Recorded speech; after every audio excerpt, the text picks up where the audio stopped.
Today we unbox the Google Pixel 6.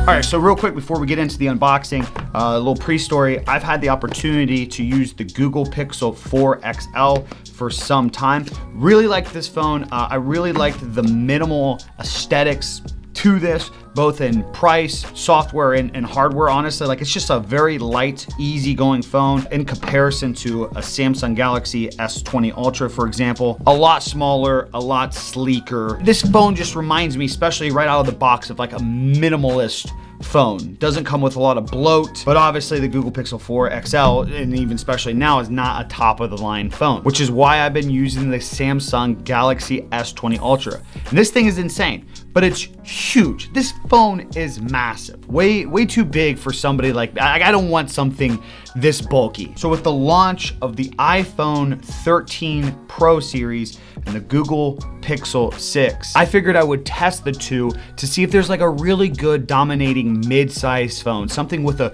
good affordable price that isn't huge and bulky, that has a lot of those awesome features that we want to see out of a cell phone. So obviously you guys can see from the Google Pixel boxing that things have changed a little bit. I'm gonna assume the reason why the new Google Pixel 6 is smaller is because it doesn't come with as many things as the Google Pixel 4 XL did. Because I already know that Google doesn't include the brick or the actual power supply unit for the charger. That is one thing I think is really holding Google back, is they're trying too hard to compete with Apple. Like, for example, these little pull tabs that I'm about to peel off the box. I actually just got the iPhone 13 Pro to test out in comparison to this, and I don't know if iPhone was the first to do this, but iPhone was definitely the first one I experienced with this pull tab. So it's just a nice little easy peel off both sides, and then just like that, the box comes open. Oh, that's cool. Like, you're presented with the phone right away. I'm actually also, too, for comparison's sake, I'm gonna take off the case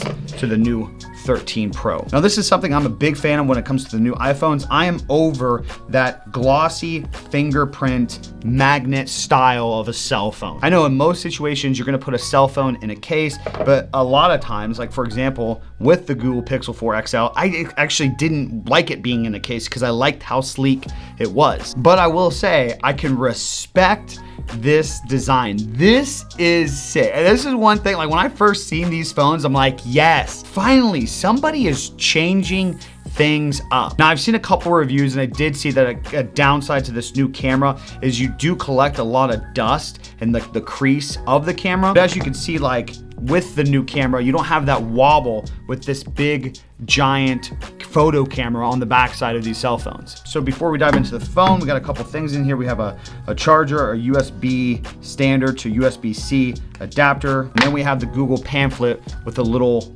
multi-tool to exchange SIM cards. Now, I do want to point out that I am going to have a more in-depth review of this cell phone in the up and coming weeks in comparison to the iPhone 13 Pro. Again, my goal this year is to kind of downsize in the size of the cell phone while still having like amazing camera, photo, video, speed, battery life features. So peel off the front face. First thoughts though, this thing is definitely sleek. Again, I don't like the gloss back right there to where it's just like already collecting fingerprints in the first couple seconds of use, but I love this new aesthetic and look, especially that matte black edge. I think if they would have went with that matte black on the back in itself, that would have been a really cool feature. Also too, they've created this like little divot in between the buttons. Ooh, and the buttons are a lot more like clicky or tactile. Like they're very, like they're firm, good quality buttons. I will say for $600, I thought they were gonna kind of cut some corners,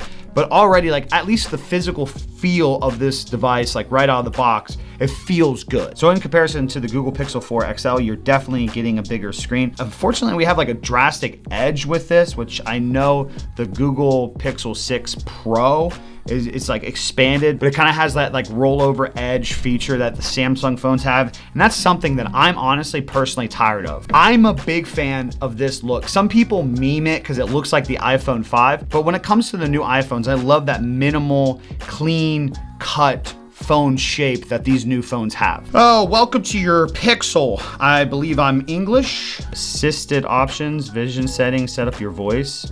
let's set up my voice. That's one feature that I've heard about the new Tensor chip is the talk to speech on this phone is apparently incredible. The new Tensor chip is more about the features versus the speed. It's more about like what can it do versus how fast can it do things compared to other phones. Wow, it's literally picking up everything that I'm saying right now. I just now noticed this. Right after I put in my password, I started saying something and I noticed at the top that it was picking up the words and it's still not stopping. It's picking up every single word that I'm saying, each individual, I'm even messing up words and it's still every single word. Okay. That is cool. That's one thing that's actually really cool about the Google devices. Even Samsung does it as well.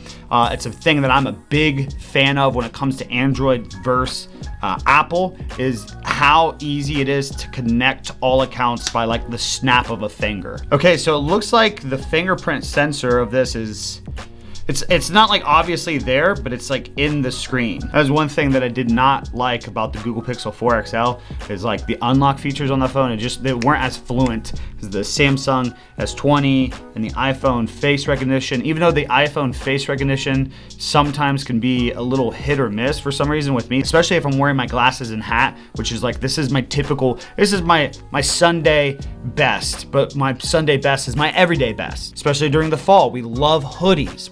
I like wearing my glasses instead of putting in contacts every single day. I just like to throw on a baseball cap. But my iPhone apparently wants to give me a hard time for that and says it doesn't recognize me. So then it wants me to do a 6-digit passcode where I'm used to doing a 4-digit passcode on my Android-based phones. Okay, we don't need Google Translate. We don't need podcasts. I don't need Google Pay. I don't know what Google One is. I'm kind of interested about that. Don't want news. Okay, finally, we have it on. That actually took a lot longer to set up than typically. All right, so diving into this right away. Man, I don't know if that's right, on this one it's 90. Come on, Google, what are you doing? I forgot about that. That is one thing that I wanted to gripe about. So on the iPhone 13 Pro, and I believe on the newer Samsung phones, it depends what version you get, but they run at 120 hertz, okay? And I feel like in 2021, we're just moving into that world where everybody should adapt to 120 hertz. Let's grow up and get away from 60 frames per second, okay? Moving into 120, it's just so much more fluent. It's better, it looks better. Stop it, okay? Grow up. Anyways, one thing they did with the Google Pixel 6 is they did 90 hertz. And then the Google Pixel 6 Pro gets 120. Like, really? Go to display. Obviously, dark theme set. Anybody who doesn't use dark theme is a maniac. Smooth display automatically raises the refresh rate from 60 to 90 hertz for some content, increases battery usage. This is something that I've loved that they started doing on cell phones and even on the new MacBooks is the adapted refresh rate. Meaning when applications do not need to use the full 90 or 120 hertz, it actually slows down the display all the way down to 30 hertz or 30 frames per second. I feel like I've been bashing it. This is one thing that I love about these Google Pixel phones. So like right here, it's like homepage. I swipe up to get to my apps and this is it. This is all that I have installed onto this phone. That is one thing that I cannot stand when I get a new cell phone and I have to go through and delete 30 apps from the phone that I know I'm not going to use. This in itself is one thing that really turned me on about the Google phones. It's what made me try one in the first place. So in system and accessibility, they also added the live caption to where it'll actually give you real-time live caption text and whatever you're like listening to or watching. Another thing that I want to test is the new camera. So you got your typical camera, you got your portrait mode, you got motion. Okay, so that's like if somebody's driving by and you want to get like a motion shot and snap a subject and make that center subject more focused while the background is blurred. I'm assuming that's what motion is. You got your night shot, which was absolutely unreal. For example, the photo that I just took, like it's pitch freaking black on this side of the room. And it looks like all the lights are turned on over there. For the video modes, unfortunately, the front camera doesn't have 4K, but at least the back camera has 4K all the way up to 4K 60p. And we do have an ultra wide on this as well. I'm not sure how the low light is. You guys let me know what you think down below. Oh, the exposure is pretty good.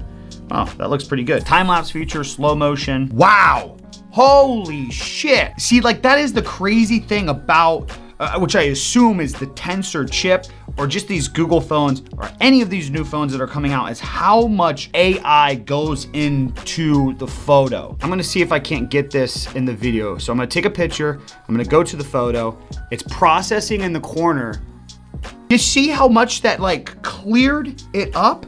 That is insane. And I mean, obviously it's got it's not a perfect thing. It's definitely AI working to digitalize this, but it's still pretty crazy. All right, I'm gonna go ahead, swap out SIM cards with this and the third. I will say that this phone is extremely hot already. I feel like we've barely used it. I don't know if it's just a hot phone in general, but like my hands are already getting clammy using this. Either way, we'll go ahead, we'll test out this phone for the time being, and then here in like a week or two, we're gonna touch back and I'm gonna give you guys my honest opinion, my honest review of the Google Pixel 6 versus the iPhone 13 Pro. Take in mind, I know that there's gonna be differences in these things because there's also a $400 price difference between the two, and that's gonna play into a factor. But I also feel like Google really skipped out an opportunity here with these new phones, and maybe like they're gonna have a new version coming soon. I feel like they're on the right track from what I've looked into so far,